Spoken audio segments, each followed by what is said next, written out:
Right. Like, I would say Mass Effect 2 is action-adventure, and Mass Effect 3 is third-person shooter. That's how far I would go with that. Inquisition is an action-adventure game with some RPG elements. But that's my opinion of how I want to see it. You know, there's arguments for calling it an actual role-playing game because you're taking on the role of a person who's doing this, and you know that's fair. But if you take that designation, Call of Duty is a role-playing game because you're taking on the role of a soldier in a war. Yeah, but you don't get to change stats. I think it's got to be the combination of taking on the role of somebody in combination with being able to change their attributes to suit your play style and how you want to play. I think with both of them blended together, I would accept RPG. Like, I would say that Cyberpunk is an RPG because you are taking on the role of either one of the classes, but you've also got the stats side of things where you can actually change. Yeah. I think Cyberpunk is a little bit light on the RPG side of things, but it has enough to qualify it as one, to me. But I still think it's a bit light.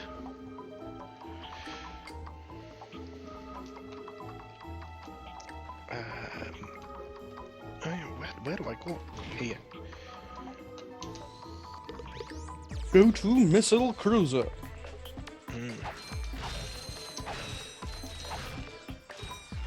We'll see if we're watering now. Yeah, we'll see if I can get the achievement. Oh, There's an achievement for making it through all of Drek's fleet without taking damage. I'm assuming that just means turn into this robot then.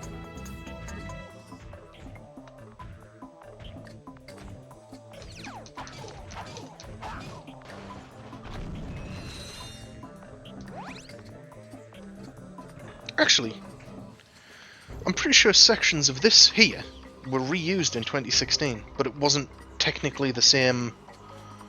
I mean, it makes sense because this looks familiar. Them dogs. Oh, they know that I'm not. Yeah.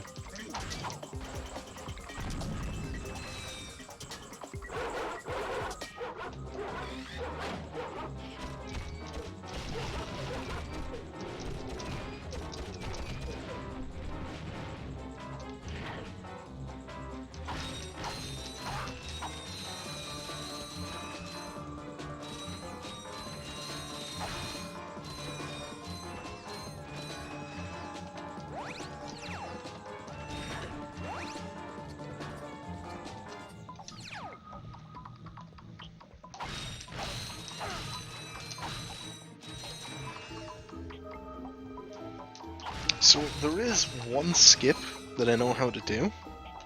Mm-hmm. It's kind of a bit of a pointless sort of for our go through. Is that there's a space combat section, Uh-huh. and I know how to skip the firing pattern of the cannons to just walk through it.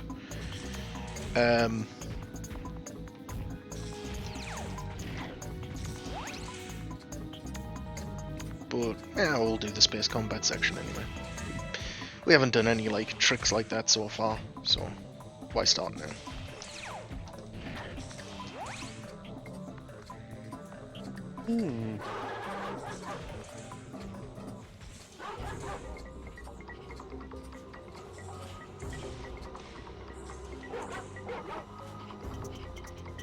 Surely you can't not get seen here because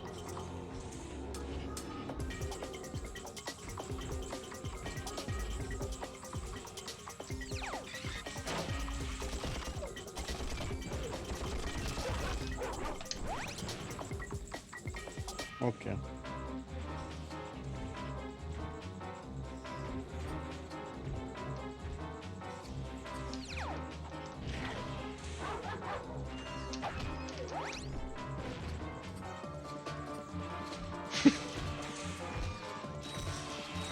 Hello, fellow robots. I mean, that'll do it, like.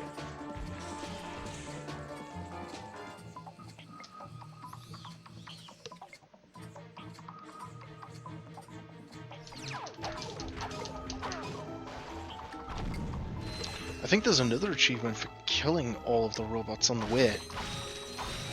Or is it the same one, but I'm just forgetting that it has, like, do this plus this. Oh, shit.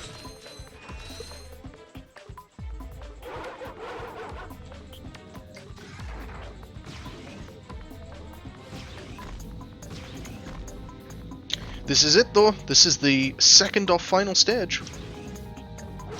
What, this one and then one more? Mm-hmm. We beat this. We're at the end level. We're at the end game.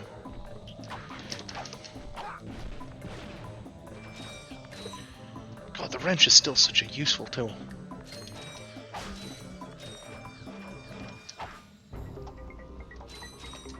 Yeah, I noticed in the new one, Rivet has a hammer. Yeah, I think it's cool. You know, Ratchet, called Ratchet, and he has a wrench, or, you know, spanner, whatever. And Rivet has a hammer, and of course you use a hammer on a rivet, and use a spanner with bolts, which is kind of the theme of the thing, and it's a ratchet, and you can get a ratchet spanner thing. It's thematic, it fits. When those go in there, I'm going to have to switch to the Devastator and Fire.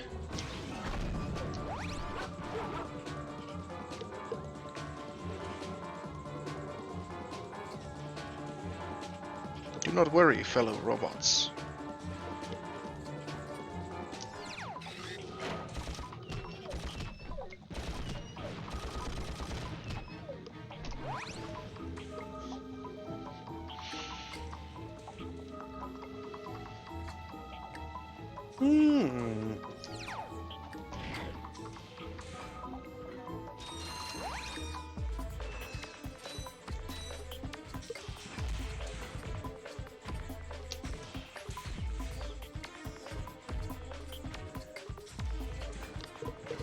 I do like it. But Rivet is not the first time we have seen a female Lombax in the series. Really? Mm-hmm. You'll see when it comes to Ratchet and Clank 2.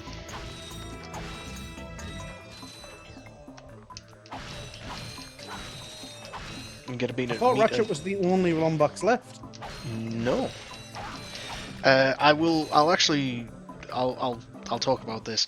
So in Ratchet and Clank 2, you meet another Lombax, and she is actually a main part of the story. A huge part of it, actually. In the Future Saga, you meet with this space pirate lady, and she's like, so you're a Lombax who's never seen another Lombax, never heard another Lombax, and Ratchet's all like, no, I haven't.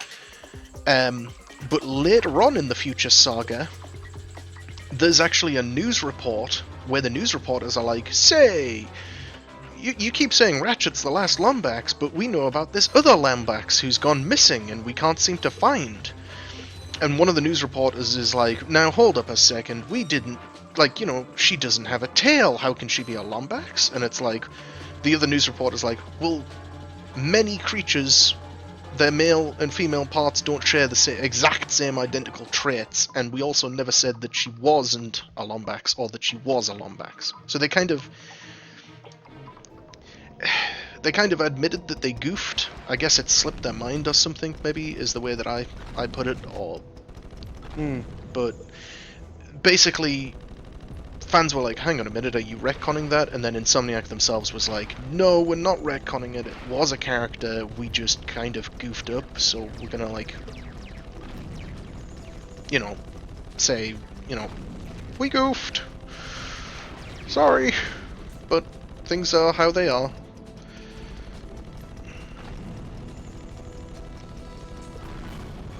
Which is almost kind of worse. They should have just either, like, left it out at that point.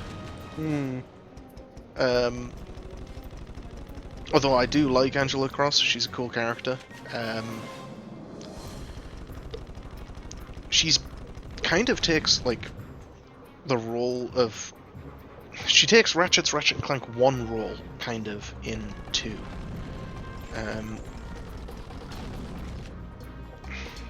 People who've played it know what I'm on about, but I'm not trying to, like, spoil the twists and turns of the whole thing.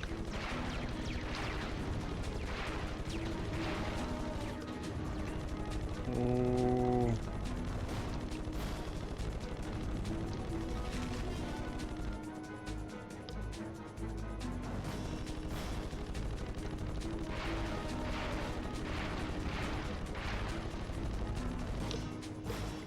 There we go.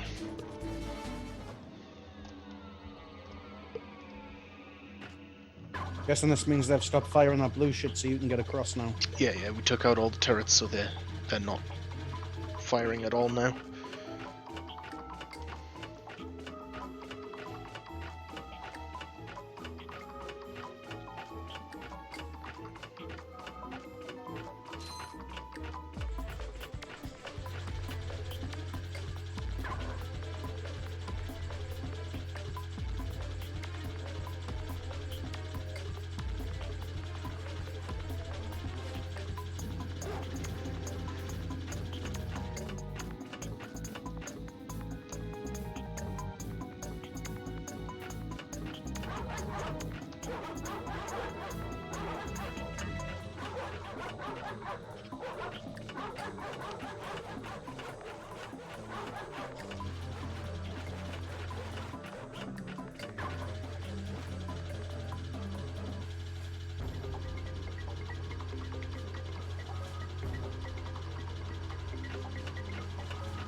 I'll take that trade.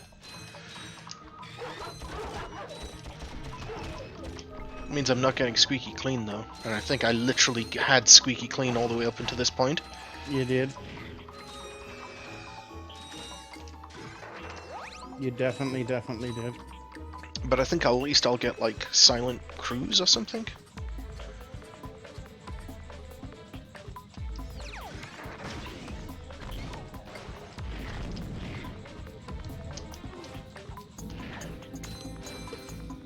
Oh.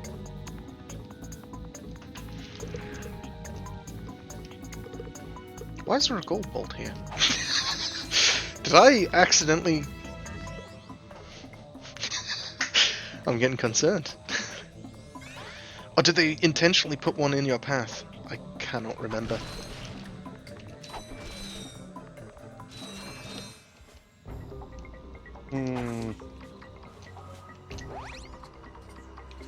No, this has got to be the main line, hasn't it?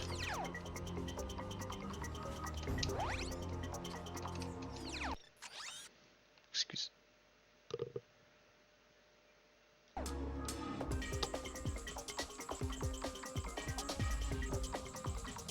It's not, is it?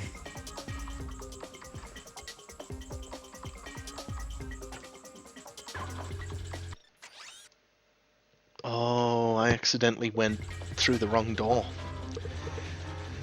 Right.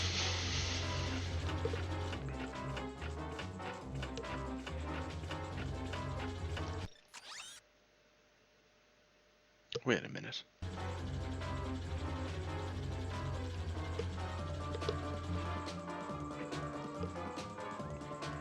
Wait a minute. I am so confused. No, yeah, that's where you get the fighter jet.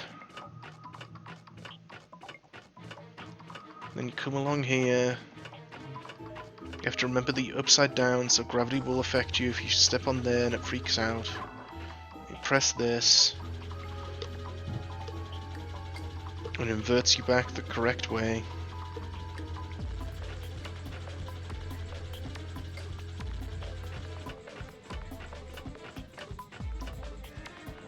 You cannot fall off this one for some reason.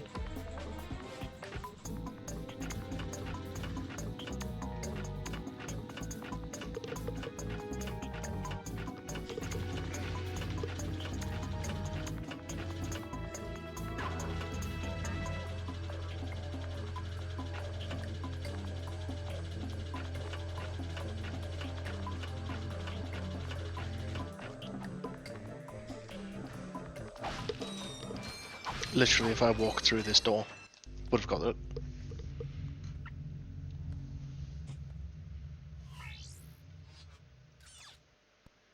Tonight on Blind TV, the event you have all been waiting for, the total annihilation of an entire planet! Witness the power, the destruction, and the nothingness that follows. So join Ultimate Supreme Executive Chairman Drek as he pushes the button that ends one world and begins another. Then, stay tuned for the galaxy's funniest superhero bloopers featuring Captain Quark. Now we know where he is. Let's get him. Now we know where he is. He's on planet Veldin. Yeah, the little bastard trying to destroy Veldin. The home world. All the way back to the beginning. Full circle.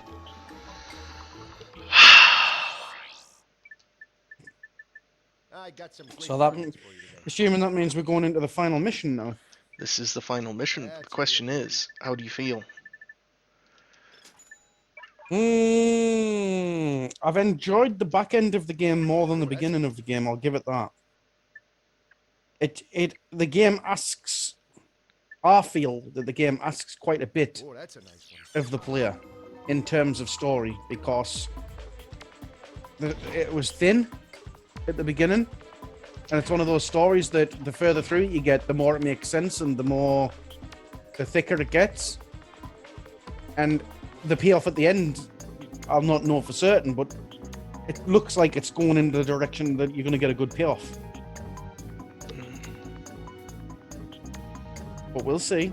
We'll see. We'll see. Now, the ultimate question. Go back and tidy up, or finish off. It's your series, it's your playthrough, it's up to you.